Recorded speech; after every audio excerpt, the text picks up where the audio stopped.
Je suis Arnaud Renaville, batteur d'Electro Deluxe, entre autres, et de Milk Coffee Sugar, et de Galfy, et d'autres projets.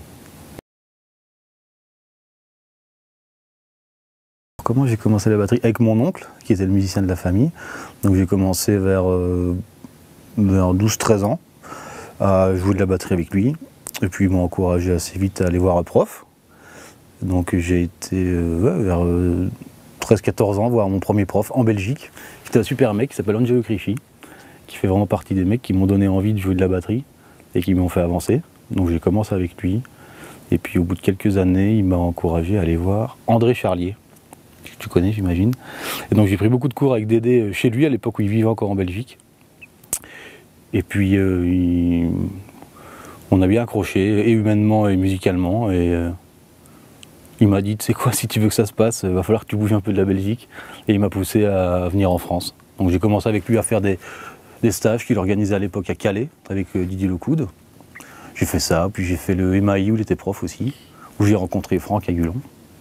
Donc vraiment, entre Angelo, André et Franck, c'est vraiment les trois mecs qui m'ont appris la batterie. Et puis voilà, et j'ai fait le CMDL aussi, parce que Lecoud a ouvert cette école en 2000, et c'était André qui était responsable du département batterie. Donc je me suis inscrit là-bas et j'ai fait 1 an. Et c'est comme ça que je suis venu vivre à Paris, parce qu'après le CMDL, je suis resté sur Paris.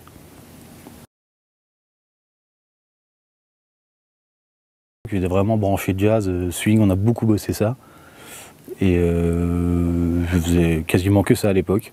Et puis j'ai rencontré d'ailleurs au CMDL Gaël Cadou, le clavier d'Electro Deluxe.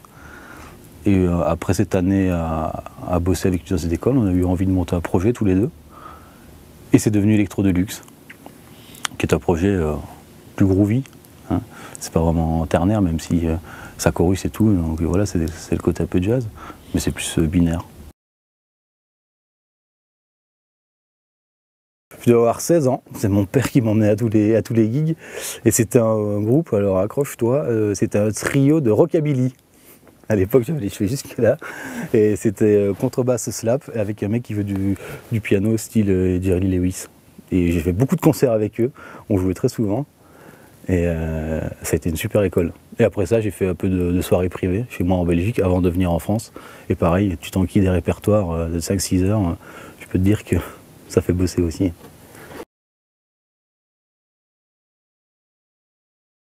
Écoute, on vit plus que correctement, j'ai pas à me plaindre. Surtout, je suis vraiment content, encore une fois, de faire de la musique qui me plaît, dans tous les projets que je fais, avec des gens qui me plaisent. Je suis pas obligé de faire des trucs, si j'ai pas envie, j'y ai pas. Et ça, c'est un luxe. Ça, je suis vraiment content. Ouais.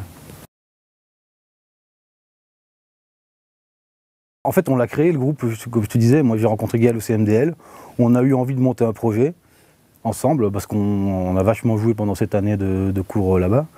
Gaël, il est de Grenoble, Thomas Faure, le sax électro, est également de Grenoble. Ils se connaissaient bien avant ça, ils avaient fait leur premier groupe ensemble sur Grenoble. Et Thomas connaissait Jérémy Coke à la basse. On s'est tout simplement retrouvés, genre en 2003-2004, dans un local de répé. On a fait une première session, on était content du résultat. Et puis on a décidé de monter un groupe. Et puis voilà, petit à petit les compos arrivent. Tu trouves un tourneur, tu trouves une maison de disques, un petit label qui te distribue tes premiers disques. Et c'est comme ça que ça a démarré.